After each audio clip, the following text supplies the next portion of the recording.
Olá, eu sou a professora Letícia Marto, responsável pelo módulo 7 do curso introdutório de Práticas Holísticas e Integrativas em Educação. Eu vou falar um pouquinho sobre a minha atuação frente ao atendimento de pessoas com transtornos mentais e dependência química. Então, vou falar um pouquinho da educação física no atendimento desse serviço de saúde mental em Curitiba. A minha experiência é de 15 anos atuando na equipe multidisciplinar de psiquiatria aqui na cidade de Curitiba. Para contextualizar a questão da loucura,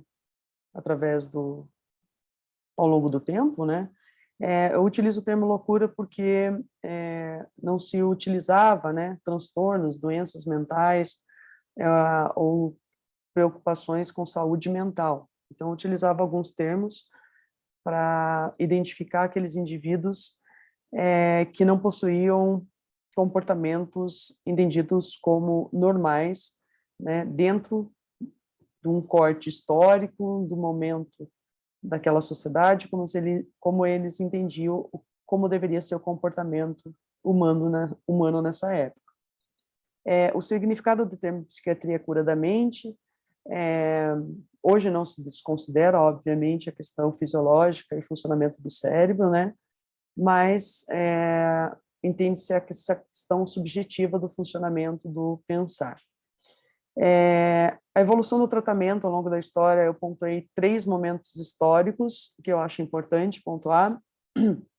O primeiro deles é a Revolução Francesa, em 1789, onde a gente pode identificar o primeiro movimento, e pequeno movimento, mas um primeiro movimento sobre a questão da inclusão social.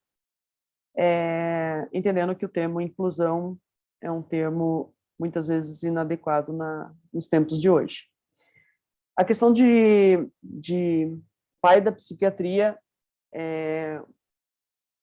Felipe Pinel é considerado, tanto que o termo Pinel muitas vezes foi utilizado e ainda é utilizado para nomear pessoas que têm algum tipo de transtorno ou algum tipo de comportamento desconsiderado adequado, né? Considerado adequado no momento. Também não posso deixar de falar de Freud e de seus estudos, que dentro desse contexto trouxe bastante informações e é o pai da psicanálise. E quando trata-se de transtornos mentais, a gente ainda faz uso muito da psicanálise no tratamento, principalmente das psicopatologias que a gente entende como psicóticos. Então, a minha atuação profissional, ela tem muito da abordagem psicanalítica dentro da educação física. Então, no atendimento a essa população desses transtornos psicóticos, a gente utiliza como a equipe como um todo dessa abordagem. Aqui no Brasil, pontuações mais breves, né? No Brasil colonial também observa-se a questão religiosa e a questão mística para atender esses indivíduos, né? Esses indivíduos eram atendidos por sacerdotes principalmente católicos, né, e curandeiros, né, conhecidos como curandeiros, para que esses comportamentos fossem resolvidos via esse tipo de tratamento. Deixo aqui um parêntese que não desconsideram a questão religiosa dentro do tratamento psiquiátrico, não desconsidera a importância das crenças dentro do tratamento psicológico, isso é considerado e é importante, mas no contexto histórico a gente observa, pela falta de informação, algumas abordagens religiosas com essa população que muitas vezes, nos dias de hoje, não são entendidas como terapêuticas. Inicia-se a questão de hospitais específicos para atendimento dessa população aqui no Brasil, no século XVII, porém, até 2001, até a reforma psiquiátrica, esses locais eram tornaram-se asilo de pessoas, né, onde a família abandonava dentro do hospital e nunca mais essas pessoas voltavam para suas famílias. Eu comecei o meu trabalho em 2003, dentro do hospital psiquiátrico, tinha recém-iniciado a reforma psiquiátrica, então, dentro do hospital que eu trabalhava, que era o Hospital Nossa Senhora da Luz, que hoje encontra-se fechado, era um hospital de mais de 100 anos, então, dentro dos pacientes que eu tinha, que eram pacientes que eram internados por questões, indicações médicas, né? Lá a gente encontrava pacientes asilares que estavam no hospital há mais de 40 anos. Ao longo do período que eu trabalhei no hospital, a gente foi reinserindo esses indivíduos na sociedade, com auxílio e ajuda do Ministério Público. Encontramos algumas famílias, esses pacientes foram encaminhados para essas famílias, né, de forma gradativa, e alguns pacientes, né, asilares que a gente não conseguiu encontrar um familiar próximo, foram encaminhados para casas terapêuticas. Então, com o fechamento do hospital, todos esses pacientes foram encaminhados para a sociedade novamente e o hospital acabou fechando. Em relação à qualidade de vida no âmbito de saúde mental, ele é muito amplo, ele sai um pouquinho da questão de saúde, né? A gente tem o conceito e a definição de saúde, né? Que é um conceito bastante amplo, não somente a ausência de doença, na saúde mental isso se repete, né? Mas acaba tendo algumas questões mais subjetivas, né? De bem-estar, de percepção do indivíduo em relação a algumas coisas mais subjetivas, tá? O transtorno mental é uma condição clínica, então ela tem que ser diagnosticada pela questão e profissionais médicos, mas normalmente são alterações ou comprometimento ou incapacidade a prejuízo de alguma questão de ordem cognitiva, comportamento, e eu cito algumas aqui como pensar, humor, emoções, angústia, compulsividade, impulsividade, entre outros comportamentos que observa-se que tem alguma alteração importante, algum prejuízo, que o médico venha diagnosticar com algum tipo de problema de ordem psicopatológicas. Aqui eu apresento alguns transtornos mentais que são encontrados de forma mais comum dentro do nosso dia a dia, no meio familiar, social, trabalho, entre amigos, né? Muitos desses não são diagnosticados. Os indivíduos que não são diagnosticados, muitas vezes, não há necessidade de diagnóstico, a gente chama de traços, um traço um pouquinho mais depressivo, um traço mais ansioso, mas aqui eu trago algumas psicopatologias que são mais comuns. A gente encontra mais no nosso dia a dia, nos nossos atendimentos. Então, a gente, só para nomear aonde eles são classificados dentro da psiquiatria, a gente tem o CID-10, que faz a classificação das doenças, que é realizado e diagnosticado pelo médico, o CID, né, do paciente. Nenhum outro profissional deve apresentar o CID do paciente. Então, a gente tem como transtorno de humor e afetivo dentro da psiquiatria a depressão, a mania, o bipolar. As psicoses, eu coloquei a esquizofrenia, que é uma das psicoses mais clássicas dentro da educação da psiquiatria, né? O entendido mesmo como louco, muitas vezes perde contato com a realidade, né? Ou às vezes nem tem contato com a realidade, né? Então, é um entendido clássico como louco, né? Chamados de forma inadequada, como loucos ou qualquer outro nome que venha definir esse tipo de comportamento. Transtornos alimentares eu trouxe 2, anorexia, bulimia. Anorexia, não necessariamente o indivíduo passou pelo processo de bulimia e nem a bulimia vai se desenvolver para anorexia, né? Então, são dois transtornos alimentares importantes também que a gente encontra nos nossos atendimentos e na nossa vida. E com a questão da pandemia, não só com a questão da pandemia, mas houve um pico muito grande e artigos trazendo a busca da saúde mental, né, dos serviços de saúde mental, com relação à ansiedade aguda como conhecemos como crise do pânico. Então, o isolamento social acabou abrindo quadros que, de repente, esses indivíduos, se não tivesse esse momento de pandemia, talvez nunca desenvolvessem nenhum tipo de transtorno mental, mas em função desse isolamento e todo o contexto que a gente se encontra, abriram quadros de transtornos mentais que veio a sobrecarregar ainda mais os atendimentos, tanto os atendimentos do SUS quanto particulares e convênios. Então, desses todos aqui, eu posso pontuar a depressão e a ansiedade aguda, né, transtorno de ansiedade, como uma das psicopatologias que vai aparecer muito para a gente ainda, em função da questão do isolamento social atual. Aqui estão alguns transtornos de personalidade, somente para nível de informação, são importantes. A psiquiatria e suas classificações, elas são muito amplas,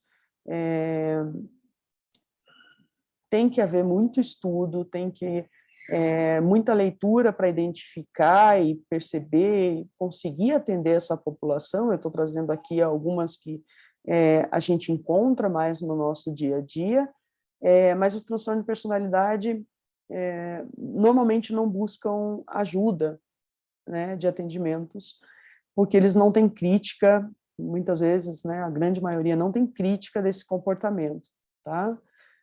O obsessivo compulsivo é um dos comportamentos que, dentre todos esses que eu listei aqui, é um que pode ser, muitas vezes,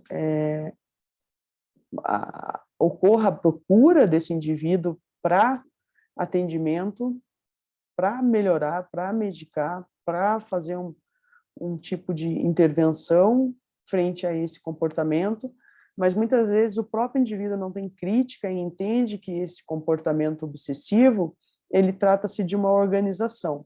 Ele não entende que esse comportamento obsessivo, ele interfere no dia a dia dele. Então, muitas vezes, ele acaba buscando, porque familiares, pessoas próximas, acabam identificando esse comportamento, limita a questão dessas pessoas saírem de casa, a questão do ambiente de trabalho. Então, por esses motivos, muitas vezes eles procuram ajuda, mas dificilmente ele tem uma crítica em relação a esse comportamento e acha que isso é benéfico na vida dele e que isso trata-se de uma questão de organização, não uma demanda de tratamento. Temos também o transtorno de personalidade narcisistas, borderline, histriônica e antissocial, que a gente encontra muito no nosso dia a dia de atuação profissional e contexto social. Aqui eu vou falar um pouquinho da dependência química, que também é uma outra área da educação física, uma outra área da psiquiatria, outro tipo de serviço, outro tipo de atendimento, abordagens diferentes frente a esses pacientes ou clientes. Então, assim, o que busca hoje atendimento de saúde mental, basicamente, são os indivíduos que fazem uso de drogas ilícitas, álcool. Basicamente isso. Quando eu entrei, em 2003, de 90 pacientes que eu atendia, 80 eram dependentes de álcool, 10 eram dependentes de cocaína ou crack. Tá? Depois, com o tempo, isso se inverteu. Dificilmente você vê um alcoolista que não faz uso de outras substâncias também, a maconha ou o próprio crack. Então, usuários de cocaína, crack e álcool são os indivíduos que mais procuram auxílio, mais procuram ajuda. Por conta própria, muito difícil, porque as dependências químicas, elas têm um contexto social, familiar, que ela não é uma doença do indivíduo, ela afeta todo o contexto social desse indivíduo. Então, muitas vezes, a busca por esse tipo de tratamento, ela vem por demanda da família, e muitas vezes o paciente vai até a clínica ou busca o tratamento, mas não acredita que o uso daquela substância venha trazer prejuízo para ele.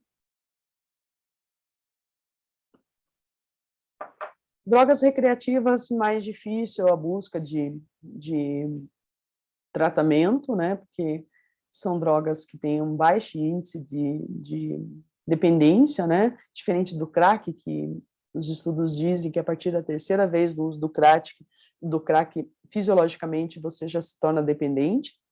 Então, assim, basicamente eu estou trazendo um resumo, né, lógico que tem outros tipos de drogas, mas hoje os indivíduos que buscam tratamento, que têm maior prejuízo no contexto pessoal, fisiológico, trabalho, familiar, então são essas drogas: álcool, cocaína e crack.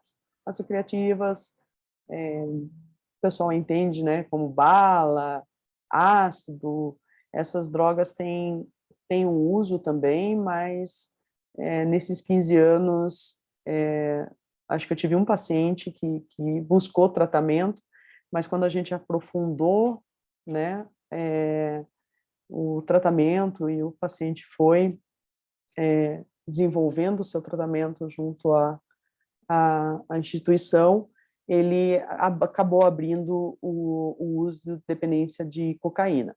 Então, muitas vezes, eles minimizam, né, a gravidade,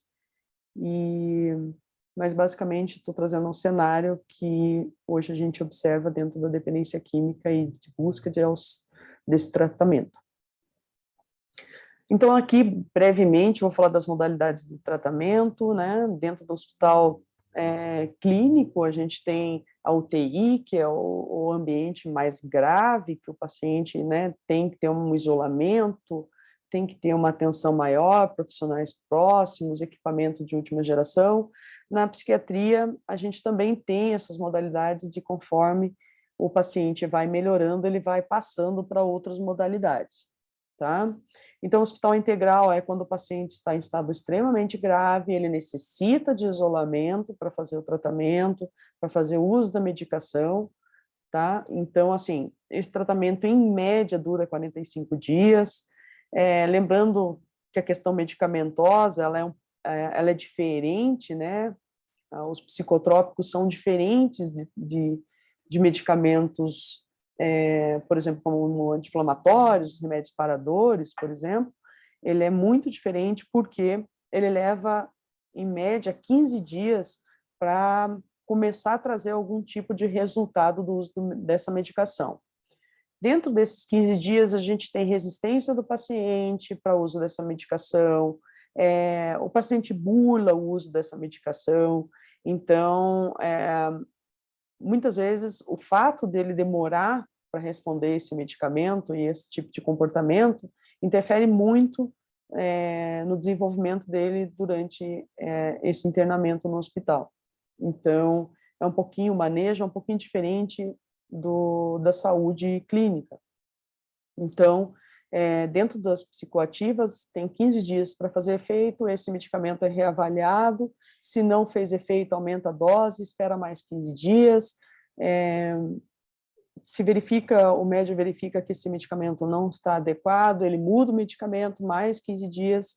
Então, dentro da parte medicamentosa da psiquiatria, é muito complexo, é muito difícil, existe muita resistência, demora, né, apesar de a gente ter drogas de primeira linha para atender essa população hoje, né, não no SUS, mas os medicamentos de primeira linha a gente, infelizmente, não encontra, né, dentro do SUS, mas são medicamentos muito bons, que têm baixo efeito colateral. Cada vez mais a indústria farmacêutica tem melhorado e pesquisado medicamentos que não venham trazer tanto efeito colateral. Mas existe essa questão do efeito do medicamento e a demora desse efeito, tá? E dentro do hospital integral a gente tem transtornos mentais, a gente separa por gênero, masculino e feminino, né, as alas, E a dependência química, se for integral, também pode ser separado por gênero, ou é a ala mista mesmo de internamento. Feito o hospital integral, o paciente recebeu alta, ele vai para uma segunda fase que se chama hospital dia, ou seja, ele passa a conviver finais de semana, dormir em casa, diferente do hospital integral que ele fica 45 dias em isolamento, né? Ele começa a ter um pouquinho mais de autonomia e ele vai até o hospital de segunda a sexta e passa um período da manhã e da tarde dentro do hospital, fazendo atividades terapêuticas, tendo essa manutenção medicamentosa também, e tendo a evolução desse paciente no hospital dia, ele passa para o próximo passo, que é mais manutenção, que é o CAPS 1, 2 ou 3, ou infantil, que é mais uma manutenção desses indivíduos. Também faço um parênteses aqui, que hoje em Curitiba você não encontra quase as modalidades de hospital integral e hospital dia, tá? Hoje a estratégia de saúde mental dentro de Curitiba é a utilização do CAPS. Então, dentro da modalidade de CAPS, que é Centro de Atenção Psicossocial, de dependência química, transtorno mental ou para atendimento de crianças, né, o ICAPSI, infantil. Então, hoje, todos os pacientes, independente do seu momento ali, do transtorno, se ele está na fase aguda, se ele está na fase crônica, ele vai ser atendido pelo CAPS. O CAPS não tem essa característica de internamento integral, o paciente normalmente é medicado e ele volta para a família, né? Então, o CAPS tem uma dificuldade muito grande porque ele atende pacientes em diferentes momentos do transtorno, da doença. Então, fica muito difícil dentro do CAPS, para os profissionais da área da saúde ali, mental, a gente conseguir fazer esses atendimentos respeitando o momento do paciente, da patologia do paciente e das demandas do paciente.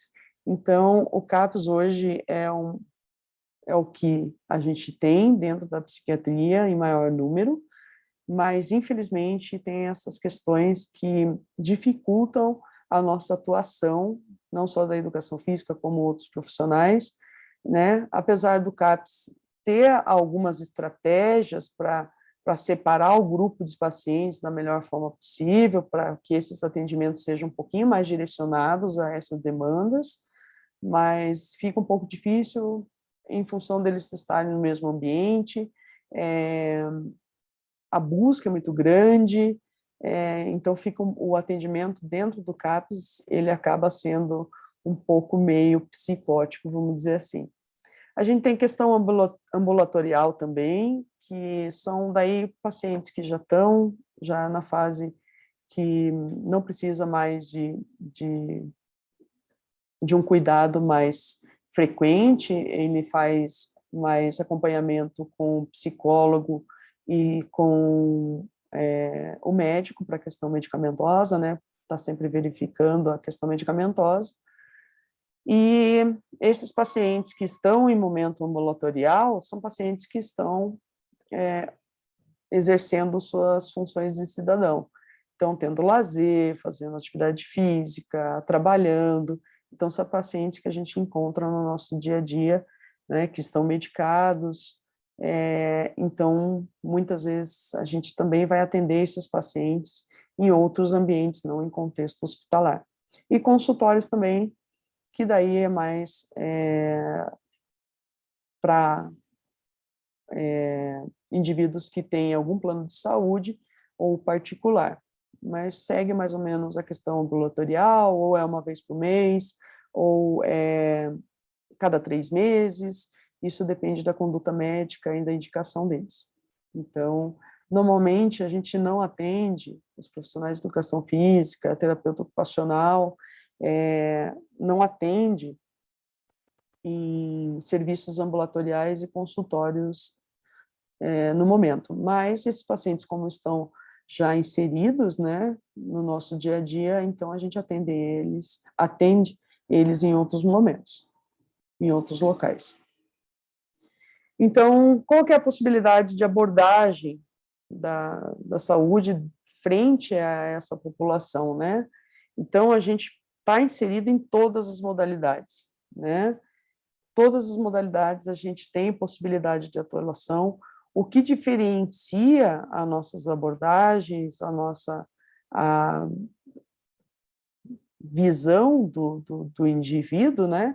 Depende do momento da patologia da doença, né? Um hospital integral, a gente entende que o paciente está num momento grave da doença, né? Então, o manejo é muito diferente, o toque com o paciente, muitas vezes ele não deve ocorrer, não é todo paciente que você consegue tocar, não é todo paciente que consegue se comunicar nesse momento. Na dependência química, a gente vê bastante irritabilidade em função da abstinência, agressividade, né, baixa tolerância à frustração. Então, depende muito do momento do paciente que ele está. Se ele estiver na fase aguda da patologia, a nossa abordagem, a nossa visão, o nosso cuidado com esse paciente, ele tem que ser revisto individualmente e atender às demandas do paciente. É sempre, né, do paciente para a gente, e a gente tenta se adequar àquele momento do paciente, né? No hospital dia, o paciente já está mais aceitando o tratamento, já está, normalmente está com a medicação mais adequada para ele, para as demandas dele, né? Então, é um paciente que a gente consegue fazer intervenções. Eu trabalhei no hospital dia de dependência química, trabalhei também de transtorno, e a minha abordagem dentro dessa modalidade era fazer com que os pacientes retomassem a prática de atividade física pela sua importância, né, num contexto geral, não só pela questão da psicopatologia, mas num contexto geral da vida, né, da importância, o que o benefício da atividade física traz para esse indivíduo. Então, eu fazia atividades físicas leve, moderadas, intensas com esses pacientes. Eu tinha momentos também que eu fazia atividades educativas com eles, para sensibilização da importância da atividade física, importância de vários aspectos relacionados à nossa área, onde eu trazia vídeos, levava materiais, né, fazia avaliação física, para eles terem uma noção corporal, né, eles perdem muito a questão corporal, né, eles acabam perdendo essa percepção e conhecimento do seu próprio corpo. Então, a gente retoma isso, não só durante as atividades, a gente retoma isso de forma educativa, de eles repensarem. E uma outra abordagem que eu fazia era que levava esses pacientes para a comunidade. Então, próximo, no caso de um dos hospitais que eu tinha uma praça a 15 minutos do hospital dia, que eu pegava os pacientes, a gente fazia a caminhada de 15 minutos até essa praça. Essa praça tinha quadras, tinha aparelhos para a prática de exercícios físicos, inclusive tinha uma igreja que eu liberava os pacientes para ir na igreja se eles quisessem ficar. Os atendimentos eram de 60 minutos, então a gente levava 15 minutos para chegar até a praça. Os pacientes eu estimulava ou eles fazerem caminhada, ou ir na igreja e depois fazer algum tipo de atividade física. Tinha dias que a gente jogava futebol, tinha dias que a gente jogava basquete, tinha dias que jogava vôlei. Então, a gente estava sempre tentando interagir com aquele ambiente. Dentro da dependência química, as praças, esses ambientes, né, infelizmente, tem uma conotação de uso de drogas. Então, eu tentava trazer para os pacientes, muitas vezes eles tinham essa percepção que praça, e eles não percebiam a praça como algo de lazer e possibilidade de buscar saúde e o lazer, né, que eles entendiam que as praças né, dentro do contexto da dependência química, era local para usar drogas. Então, eu tentava trazer e sensibilizá-los que a praça não era local para usar drogas, que a praça é um lugar de lazer, que as pessoas buscam a prática de atividade física, enfim. Então, eu trazia isso e normalmente, durante essas atividades, o retorno que eu tinha é que os pacientes buscavam as praças próximas da casa deles e realizavam atividade física, sempre com o cuidado, né, orientação que eu passava com a questão do horário, né, não procurar praças depois de determinados horários, porque realmente a gente observa o uso das praças, dependendo do horário, principalmente na parte noturna, ou o uso de substâncias, de indivíduos fazendo uso de substâncias. Então, para o paciente não era benéfico. Então, eu pedia sempre que eles fizessem em horários que não ocorresse esse tipo de exposição. Em relação a CAPS infantil, ambulatorial e consultório, então são pacientes que a gente encontra realmente dentro da nossa atuação, seja ela qual for, dentro da escola ou dentro de práticas de exercício físico, seja qual local for, personal, clube, prefeitura, academia, enfim. Então, a gente encontra esses pacientes nesses ambientes. Gosto de pontuar aqui, para dar como exemplo, a questão da depressão, né? Um indivíduo depressivo, por exemplo, se ele te busca para você ser personal dele, tem que tomar um cuidado, né, em relação a esse indivíduo, porque dentro do contexto da patologia é um indivíduo que tem dificuldade de sair de casa, mas é importante que ele saia, mas no início ele tem dificuldade de sair de casa.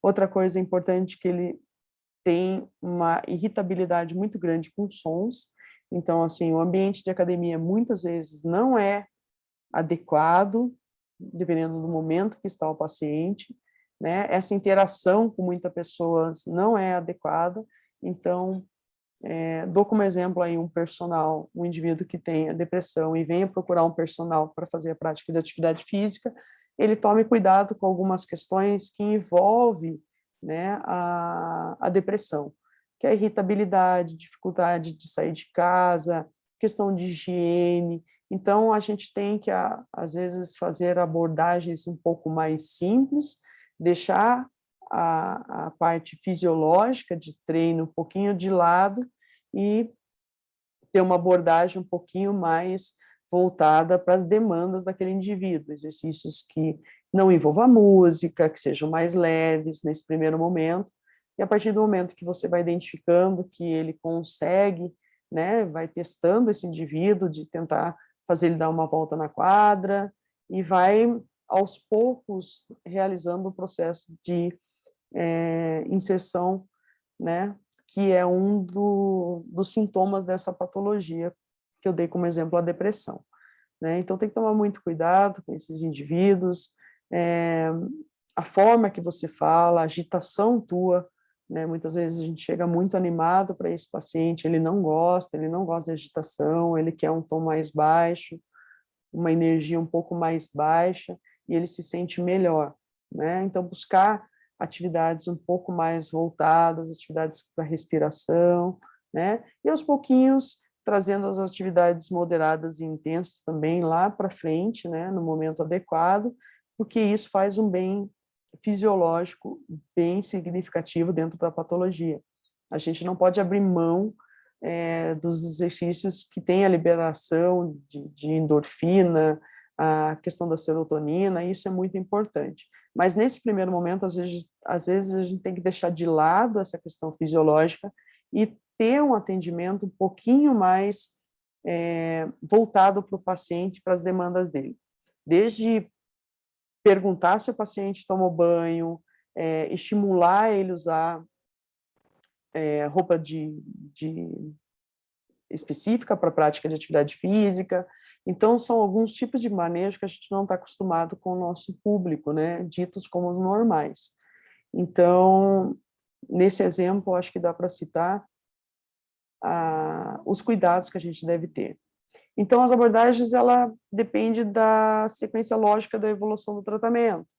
se você está falando ou está atendendo pacientes que estão em processo de tratamentos, como eu falei, você já vai ter uma noção de como que está o processo deles. Se ele estiver em CAPS ou em ambulatório, esse paciente já está com a medicação adequada, já está conseguindo fazer atividades, já está retornando ao trabalho, né, já está conseguindo se relacionar. Então, essa abordagem será diferente de um outro paciente que está numa fase aguda. Tá? Então, assim, para resumir tudo isso que eu falei, o profissional de educação física tem que ter uma visão muito ampla, muito grande, um conhecimento muito teórico das psicopatologias. Eu tenho uma prática de 15 anos importante, mas eu tive que aprender isso, todo o conteúdo da psiquiatria, todo o conteúdo das possibilidades de atuação da educação física frente a essa população, essa modalidade, esse serviço, né, que a gente não vê o profissional da educação física nos atendimentos de saúde, tanto clínico como o da saúde mental, mas hoje tem uma demanda para isso. Eu acho que tem uma demanda maior no serviço de saúde mental do que na clínica, da atuação do profissional de educação física ou de outros profissionais, musicoterapeuta, terapeuta ocupacional, que é obrigatório, mas hoje a gente vê que os atendimentos, eles buscam outros profissionais para auxiliar no tratamento desses pacientes, mesmo não sendo obrigatório, né? Então, a gente vê esses profissionais atuando, e a educação física, né, ela tem que ter uma visão, não podemos abrir mão da questão fisiológica, porque isso é importante dentro do quadro, dentro da manutenção da patologia, dentro da retomada, né, de questões subjetivas, corporais, do quanto o exercício é gostoso, o quanto ele se sente bem depois da prática de exercício, isso é importante, a gente não pode abrir mão, porém, o fisiológico aqui, ele fica em primeiro lugar, não pelos cuidados que a gente deve ter pela questão medicamentosa, os medicamentos psicotrópicos, ele vai trazer apenas, muitas vezes, uma lentidão na parte de coordenação motora, alguns efeitos colaterais nesse sentido, né, embotamento, e não vai ter uma questão muito importante nos cuidados fisiológicos na prescrição. Mas, depois disso, né, da questão fisiológica que eu pontuei aqui, que é muito importante, na retomada de qualquer indivíduo, não só os indivíduos que têm algum tipo de transtorno, né, os benefícios fisiológicos disso, mas a gente tem que estar muito atento e estar intervindo muito na questão social desse paciente, desse cliente. A gente tem que ter estratégias de atuação para que esse aluno, esse paciente, esse cliente, você atenda também essa demanda social.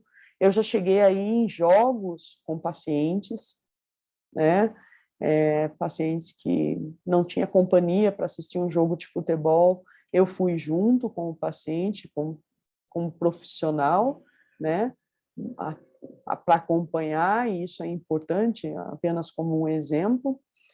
A questão comportamental também é extremamente importante, a gente pautar a nossa abordagem em cima do comportamental desse paciente, seja para estimular ou seja para dar limites para esse paciente, né? Um paciente de transtorno mental, o comportamental é mais de estímulo, ou de pessoas que estão em mania muito agitadas, você pontuar para ela reduzir um pouco, respirar, né, que ela às vezes está muito acelerada, que a gente fala. Então, a gente pontua esse comportamento, fala, você está um pouco agitado, vamos dar uma parada aqui agora, você vai respirar, centralizar, e depois a gente volta a fazer exercício. Então, às vezes a gente agita, a atividade física agita o paciente, a gente tem que estar pontuando o comportamento, então a gente tem que estar educando, entre aspas, né, esse comportamento.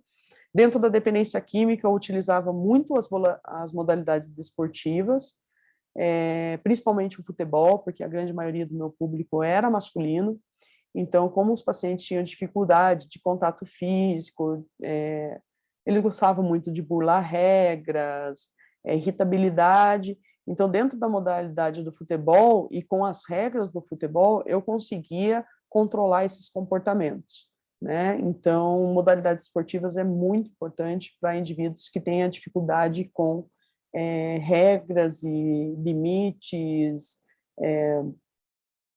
Essa abordagem ela é muito importante dentro de dependência química, as modalidades esportivas, para atuar dentro de comportamento. A questão ambiental também, as tuas escolhas, a tua capacidade de pensar e se colocar no lugar do outro, de qual é o melhor local naquele momento para atuar, qual que é o ambiente que ele gosta, né? Educacional, né? A gente também não pode deixar de lado, né, essas informações, o quanto é importante a atividade física para ele. Então, a gente tem que estar sempre trazendo feedback, sempre trazendo para o aluno o quanto isso é importante, quanto isso vai, aquela atividade vai trazer qual importância, qual resultado dentro da demanda que ele tem naquele dia, ou naquela semana, ou naquele mês, como você programou, né, porque depende do paciente, do aluno, do cliente. Então, a gente tem que estar sempre educando e reforçando o quanto a atividade física, explicando para eles, né, essa questão do porquê a gente está realizando essas atividades. É muito importante essa conduta frente aos pacientes. E a outra coisa também que eu acho muito importante é a gente estimular o lazer, que é o momento que a gente não está junto com o paciente, né? Todos os anteriores a gente está acompanhando e estimulando. O lazer é o momento que a gente vê o resultado, se tudo isso que a gente está fazendo, ele consegue buscar sozinho nos momentos que você não está acompanhando. Então, muitas vezes, passa o final de semana, você pergunta para o paciente como é que foi teu final de semana, o que você fez, e dá um reforço positivo, né, quando ele toma atitudes de atividades que ele não fazia há muito tempo, ou que ele não tinha costume, das mais simples, ou até mesmo uma prática de atividade física que ele não realizava há anos. Então, a gente tem sempre que valorizar e estimular que ele realize qualquer atividade que traga prazer para ele, fora dos que a gente já prescreve, né? Uma leitura, seja qual for, seja atividade que ele entenda como lazer, tá?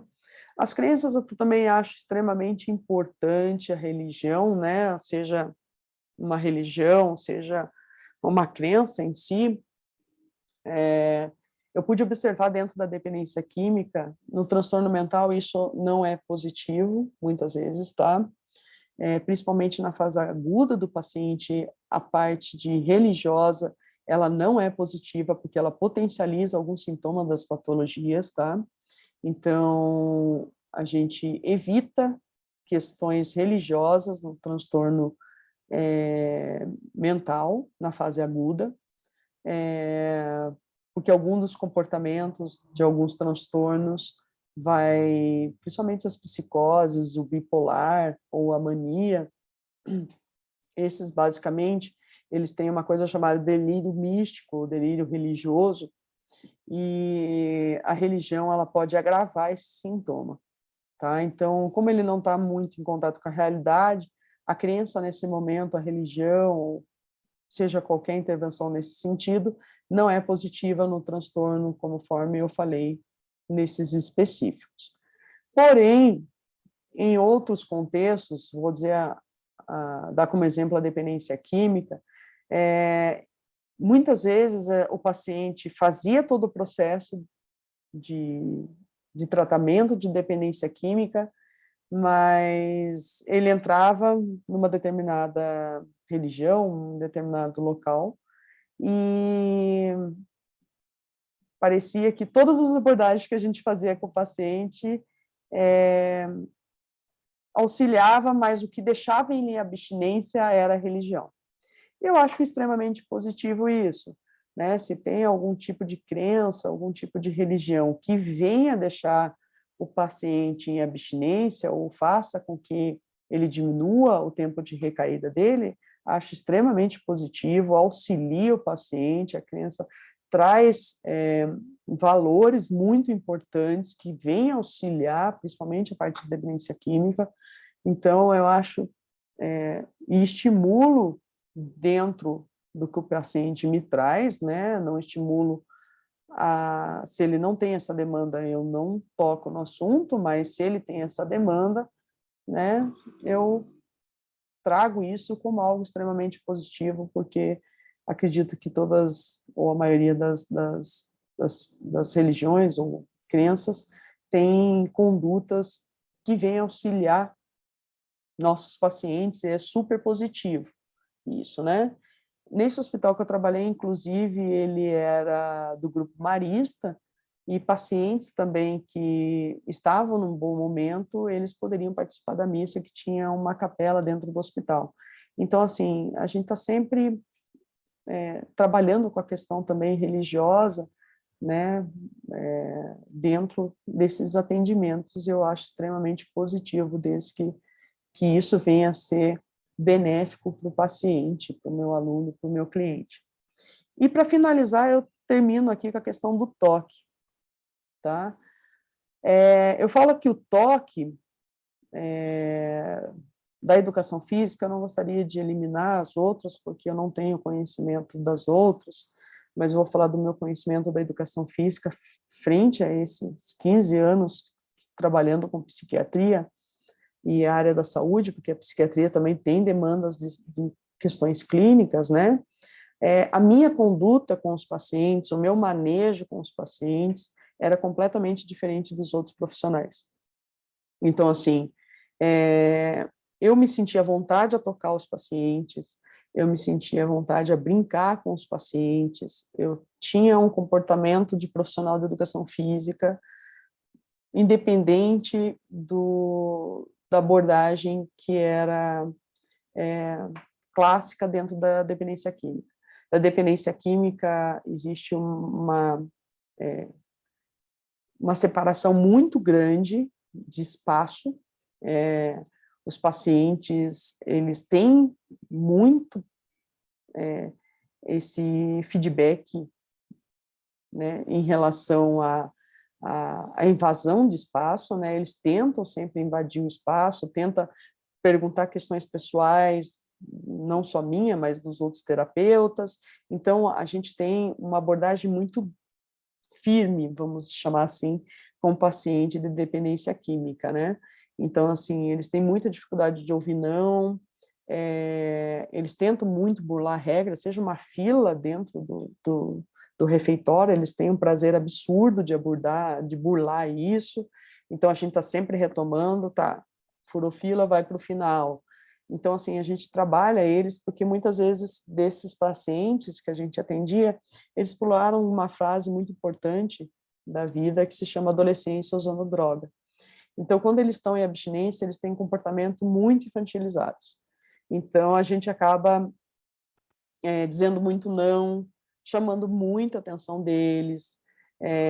Mas na educação física, em alguns momentos eu fazia isso, mas a minha abordagem dentro da educação física era muito mais acolhedora, né? Até pela minha formação, as características que a gente traz junto com a nossa formação, então o meu atendimento era um pouco diferenciado, a minha abordagem, o meu vínculo com os pacientes era diferente dos demais colegas, né? Mas pela questão da nossa atuação, né? Não é uma crítica em relação à abordagem deles, mas que eu acho extremamente positivo ter esse atendimento mais próximo, um vínculo um pouquinho mais aberto com esses pacientes.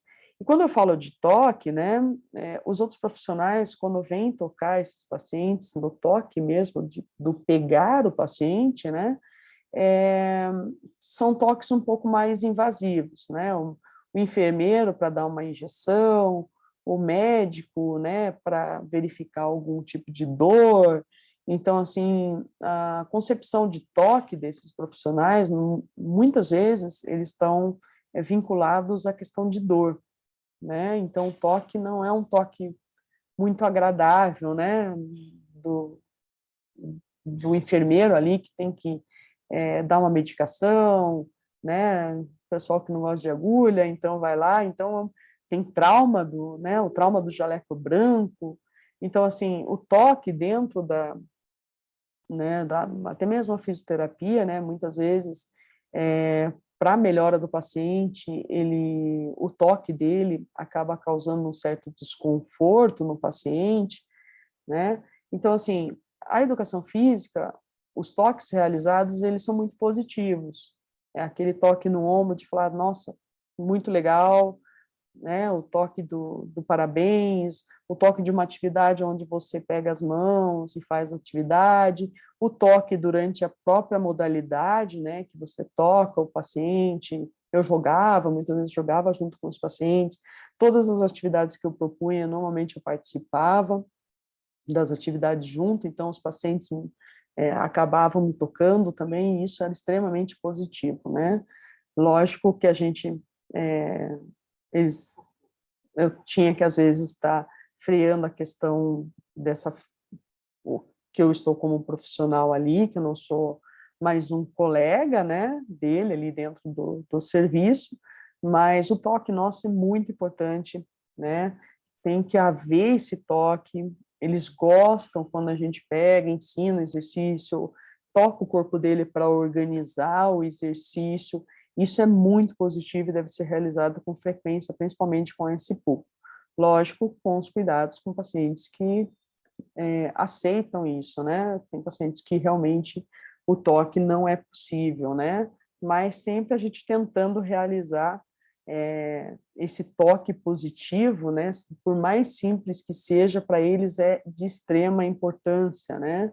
Esse toque do profissional, de estar ensinando, de estar próximo dele, tocando ele corporalmente, ele sentindo o corpo dele, isso é de extrema importância dentro e um diferencial da educação física frente a esses atendimentos. Então, eu gostaria de agradecer, eu tive que falar brevemente e rapidamente sobre os conteúdos.